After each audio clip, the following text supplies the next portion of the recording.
This is The Clash, where the real world clashes with a true Christian worldview. Join former professional wrestler Chris Whaley, known as the Masked Saint, who is an author, pastor, and teacher that brings his wrestling skills into the squared circle and tackles real-life issues. Along with Jeff Dixon, best-selling author, internationally known teacher, leader, and pastor who is not afraid to tackle the tough issues of the world we live in. Together they form a tag team of wisdom in The Clash.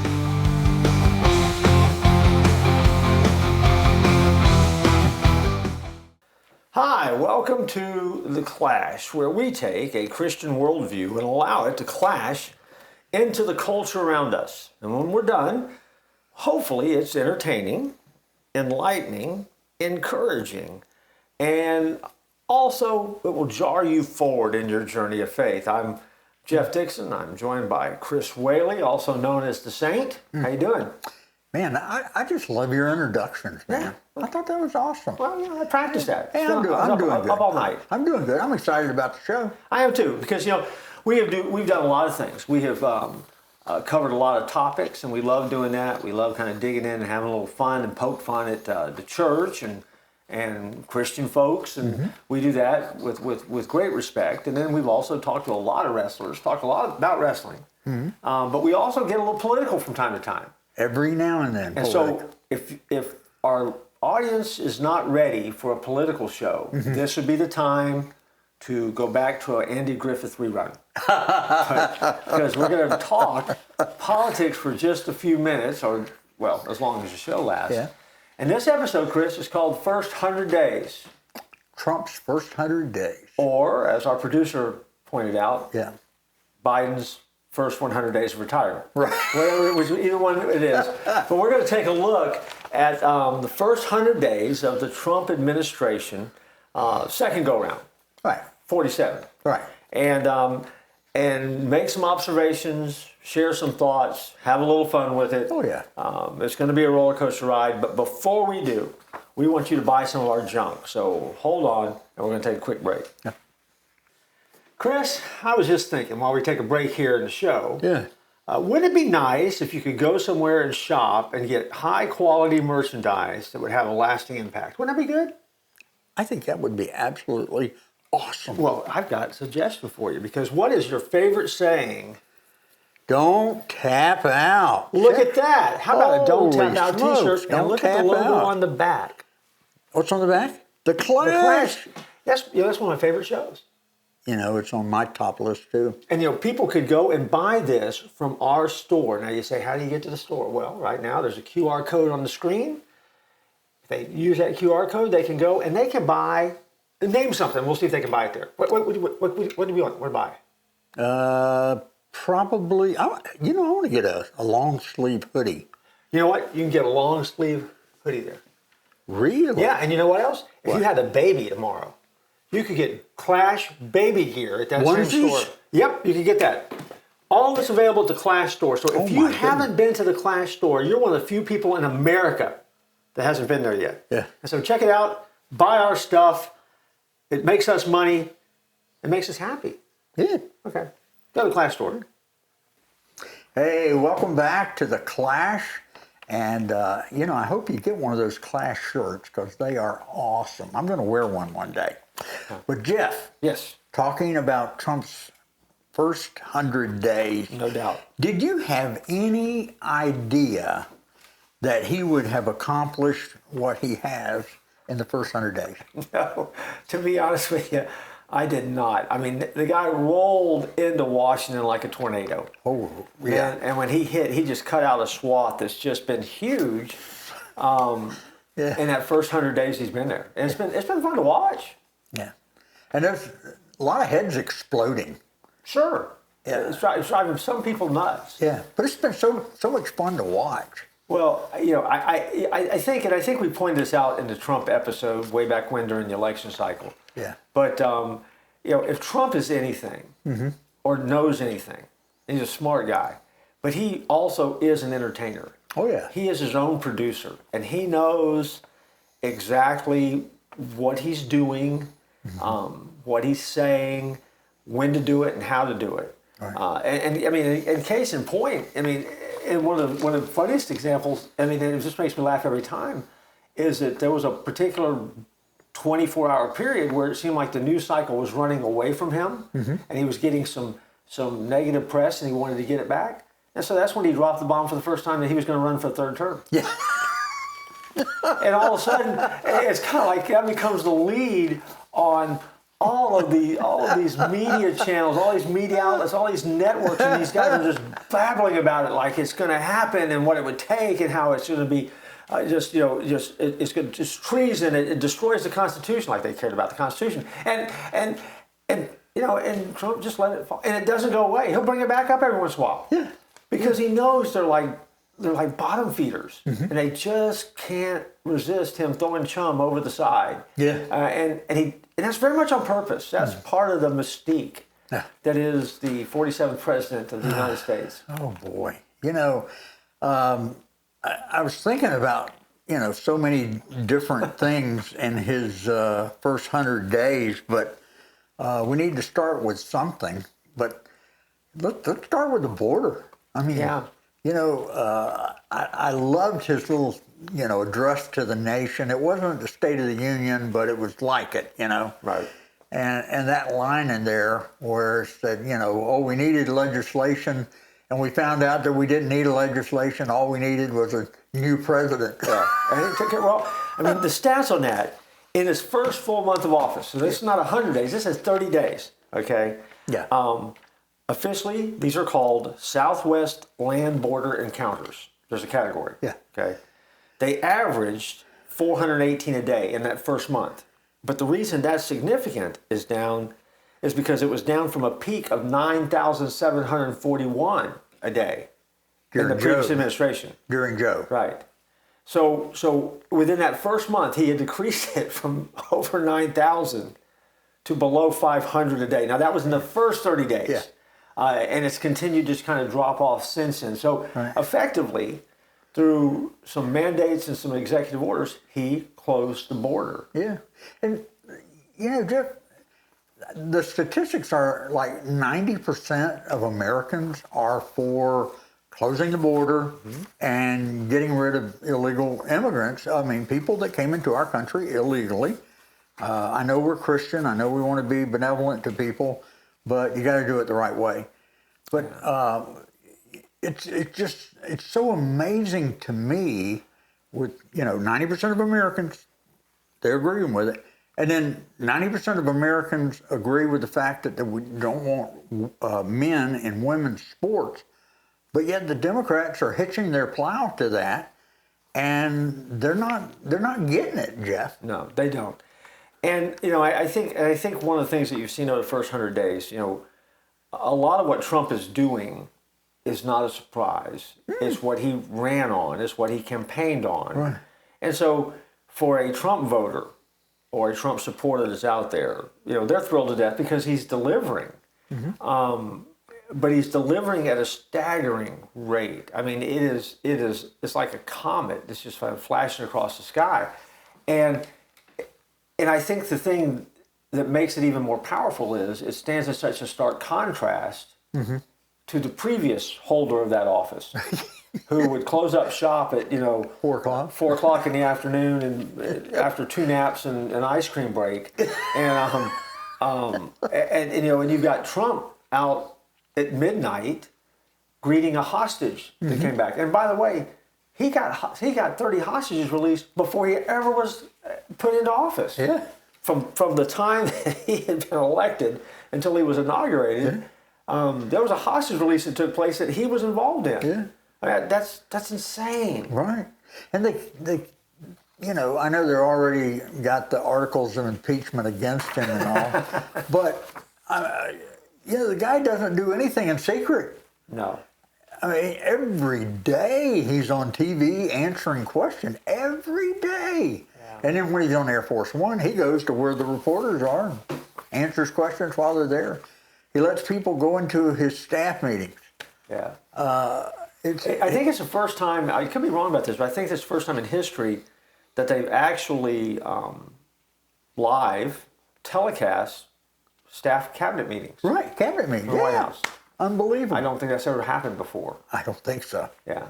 Yeah. And I mean, and intensely loyal. And he's put together, I think in his first 100 days too, the difference between Trump 45 and 47 is that this time he walked in the door after 4 years of being able to map out what he wanted to do and brought around him the personality and the people that he trusted to do it, as opposed to the previous time when he had to learn to be president and he was using a lot of insiders to accomplish what needed to be done in a way that he thought needed to happen. I think he decided, I'm not going to do that anymore. There's no re-election coming. Let's just do it. Yeah. Unless he runs for a third term. Yeah. Yeah. What do you, I mean, out of the 100 days, what have you liked the most? Well, I mean, I put together a list of 100 wins in 100 days. Really? Because I knew we were doing this show. And this doesn't even begin to, cover it. But I mean, let me just rattle off, let me give you 10. Okay. Not in any kind of order. Give me 10. He signed the Lake and Riley Act into law. Oh, yeah. He reduced the southern border encounters Yeah. to one of the lowest levels, if not the lowest level in American history, because we haven't always charted that. Yeah. He deported more at-large illegal aliens, those that were arrested in the interior USA, in February of 2025 than Biden did in all of 2024. Oh, So in 1 month, he deported more illegals that had been captured inside the U.S. than Biden did his last year in office. He ended the catch and release program as you come across the border. He re-implemented the Remain in Mexico program. He moved to end birthright citizenship, which is wildly controversial, but it's only controversial because over the years we've lost the meaning of what that was, what that law that was in place. He turned the CBP app into the CBP Home app to let folks facilitate their own deportation. Right. So they could possibly come back. And so all of a sudden, an app they used to kind of hide and get assistance, he's reworked it now. Right. And so now you can volunteer to go back to the country you came from. He reopened Guantanamo Bay to put illegal aliens in for alien detentions. He designated English as the official language of the United States, which really could and should have been a no-brainer, and certainly not revolutionary, except for those that didn't like it. And he issued an executive order preserving federal benefits for American citizens only. Right. And so basically he said, if you're not a citizen, you're not entitled to the benefits that an American citizen gets. Yeah. And a lot of that that's not, like I said, not a top 10, that's just 10 of the 100. Most people can read that and say, well, that's common sense. And it doesn't throw out compassion or caring, but it basically tightens up the rules and the guardrails that we need to be a functioning society. Right. And I mean, and that's just, and that's 10 of the things in the first 100 days. I mean, and that would have been huge. A couple of things that he did right off the bat that I absolutely love is, renaming the Gulf of Mexico the Gulf of America. Heads were exploding on that one. Messed up all of my maps and globes. Yeah. Yeah. And then also taking back the Panama Canal. I mean, we didn't officially take it back, but we got it straightened up real quick. Sure. Because the Chinese were taking over. Right. And so, and they were charging us to go through the Panama Canal, and we're the ones that built it and sacrificed 38,000 lives doing that. Yeah.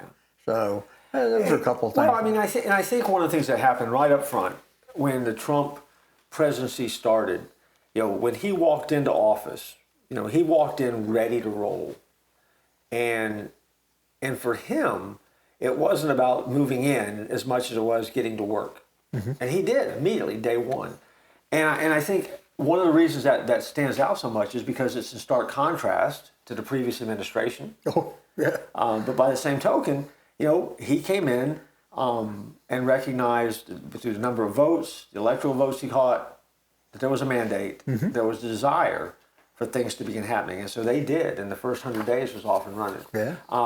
We're going to come back. We're going to keep talking about this. Yeah. But before we do, let's take another break real quick, and then we'll join you on the other side. In the Bible, the church is called the body of Christ. Hopefully, you have a place that you call home when it comes to church. And hopefully you attend there, and hopefully you find a connection with other people. But also, we live in a world where we are connected digitally. And online, you're more than welcome to come visit the church at 434. That's where Chris Whaley and I are part of that staff.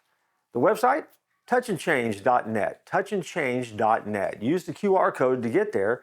You'll find all sorts of resources that will help you in your journey of faith. We look forward to seeing you at the church at 434. Hi, welcome back. We're talking about the first 100 days of Joe Biden's retirement, or Donald Trump's presidency. 100 days. What else stands out in the first 100 days? You know, Jeff, I am passionate about this. Man, there should be no men in women's sports. That's a no-brainer. Yeah. I mean, it's not fair. You know, I don't know how you can not agree to the fact that men and women are built differently. Mm-hmm. I mean, that's the way God made us. There's nothing wrong with that. But men should never be in women's sports. And I've seen the thing where, you know, the guy on the girls' volleyball team spiked the ball and hit the girl in the head, and just created all kinds of health issues for her. You know, I watched the Olympics, the boxer the male boxer against the female, and you know, she just quit because she said she'd never been hit like that. Yeah. And you know, how can Democrats hook their plow to that? Yeah, it's tough. I mean, because again, I mean, it kind of throws out that. I mean, it throws out Genesis, right? For one thing, but you know, you come back around too, and you come to the end of the day, and it's interesting because I think the Trump's instincts and his beliefs on this are correct from the standpoint of, because I agree with you. I mean, men should not be allowed to compete in women's sports. Right. It's not making a value judgment over how they choose to identify with gender. Mm-mm. It's not making a value judgment of where they are in a journey of transitioning. It's basically saying that just because you want to, you don't have the right to participate in a sport that is not the sport of the gender you were born into. Mm-hmm. And I think I think when you start peeling back the argument, my gosh, at the end of the day, you know, sports are not rights anyway. Mm-mm. I mean, I know a lot of people who have spent their entire life wishing they could play in the NBA. Mm-hmm. Well, the problem is they're 3'11" and they're not coordinated. They don't have the right to demand that they get a shot on the basketball court. Right. Okay? Mm-hmm. And so, I mean, sports has never been a right anyway. Mm-mm. And I think that by making and putting in place the executive orders that he did and forcing states to kind of step forward and either you know, uphold that ban or you know, go to court and contest it and risk federal money. Mm-hmm. I think he's calling them out, and I think he's forcing people to make statements that one day they're going to look back on and they're going to really, really regret. Because this is not. You can't hide anything these days. No. Everything can be brought back to haunt you. It's not the political hill to die on. Mm-mm. So he took a firm stance on that in the first 100 days. Yep. Yeah. I love DOGE, the Department of Government Efficiency. Yeah. I absolutely loved it because, you know, Jeff, we've heard for years about, you know, spending thousands of dollars for a hammer and, you know, thousands of dollars for a toilet seat. Our government just wasting money. And, you know, Elon gets in there and gets his, you know, little cast of computer geeks with him, and they just start finding stuff. Now, what's amazing to me is the unbelievable waste and fraud that we've had in our government, but the unbelievable reaction by the Democrats over the waste and fraud and being against Elon finding it. Yeah. I mean, does it just drive you nuts? It does, but it also is incredibly revealing. because politicians on both sides of the aisle have been guilty of allowing and running their pet projects and being very extravagant with money that's not theirs. Right. And so DOGE has actually been exposing that, and that is a lot of this is covering everyone's backside, right? That's why they're getting so upset to start with, and then again it leads them to a point to start making bold declarations about things that are just not defendable, that common sense just doesn't hold up with. And so, yeah, I'm like you. I kind of like it. Now, I mean, the only regret I would have in the first 100 days is, they made a pretty bold declaration of how much they were going to find. They haven't hit that amount yet. But regardless, what they're saving or what they have found is wildly significant. And for an economy and a national debt that needs to be brought under control, Right. I mean, again, common sense would say, this is a good thing. This is a good exercise. And even if you put it under the microscope and you find out, well, we do need this. Yeah. That's fine. Cutting out all those government jobs, I don't think people realize that you had, thousands and thousands and thousands of government employees who were not going to work every day. I mean, they were working from home. Yeah. And most of them weren't working from home, and they're getting a paycheck from our tax money. And how the Democrats got so upset with making people go back to work. Sure. And the tragedy of that is there are some folks who have lost jobs. I know some of them who've lost jobs because of the mandate that you're going to have to go to work, you can't work from home anymore, and things like that. And these jobs were picked up in a previous administration post-pandemic, where they were brought in and hired with these kind of expectations. But interestingly enough, it was never communicated clearly that this is only going to be short-term because this can't be sustainable. And I think reversing these policies is good. I think it is healthy. I think it's the way that the government needs to operate. But by the same token, it should be a powerful lesson about the fact that, government just can't spend money that way. And just because it spends it doesn't mean it lasts forever this way. Right. And, we're all living the ripple effect of that. Trump has exposed a lot of that through this DOGE process. Because again, once something's in place, once you have that grant money in place, then all of a sudden you think you're good. I know of a ministry that is going to close its doors because 75% of its funding came from the government. Now, and I'm sad that the ministry is going to close its doors, but at the end of the day, any ministry that's running and 75% of their income is coming from the government, it's not a ministry. It's a government program. Right. And you can't call yourself a ministry if you're going to be doing that. No. And so, again, while I feel the pain of the people who lead it, and they're really nice people, what they basically have admitted is they didn't know what they were doing. They couldn't administrate it. Right. And because they don't have the giving base to sustain it. So, good news, bad news is in the first 100 days, Trump has taken and turned on a spotlight on a lot of stuff like that was always kind of lurking in the darkness, and a lot of the politicians in Washington just liked it in the darkness. They like keeping things hidden because, when you got something to hide, you hide in the darkness, right? Yeah, and we've also found out how so many of them have become super wealthy being in office. Oh gosh, yes. With that what were USAID? Yeah, that was like a funnel to their pocketbooks. Yeah. So much going on like that. What about tariffs? Are you?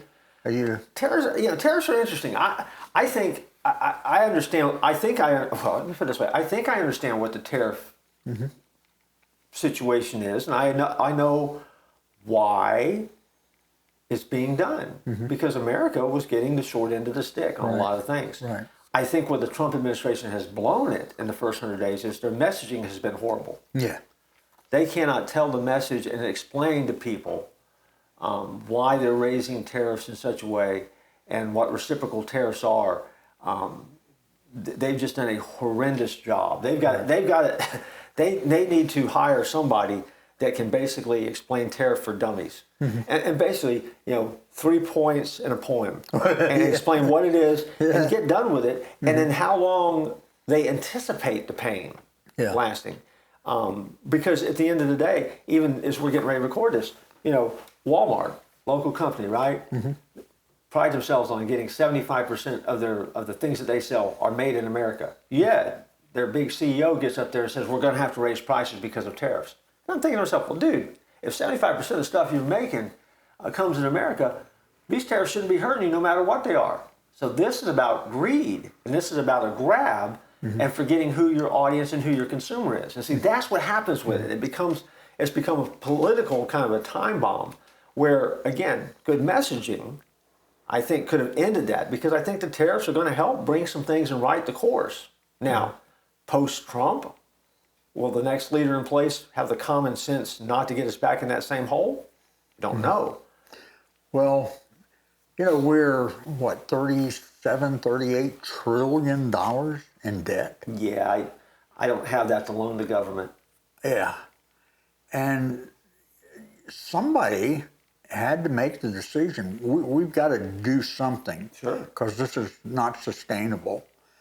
So I applaud him on that. And for the life of me, I can't even fathom how we're going to pay off $38 trillion worth of debt. But something had to be done, and at least he's trying to do something. And, I've heard him explain it, and I agree that, hey, everybody's been taking advantage of the United States for years and years and years. And we've been giving money away to other countries like drunken sailors. So somebody had to do something different. I think he's doing it, and I applaud him for doing it. And I just think he needs to get better at telling messaging it. And maybe I'm going to get out of the way and let him do the messaging on it. Yeah. Quit trying to help him. Right. Let him be the one to explain it, share it. He'll be off the cuff with it. And give him long enough, he'll get there. Yep. And I think that would go a long way towards making things a little bit better. Yep. So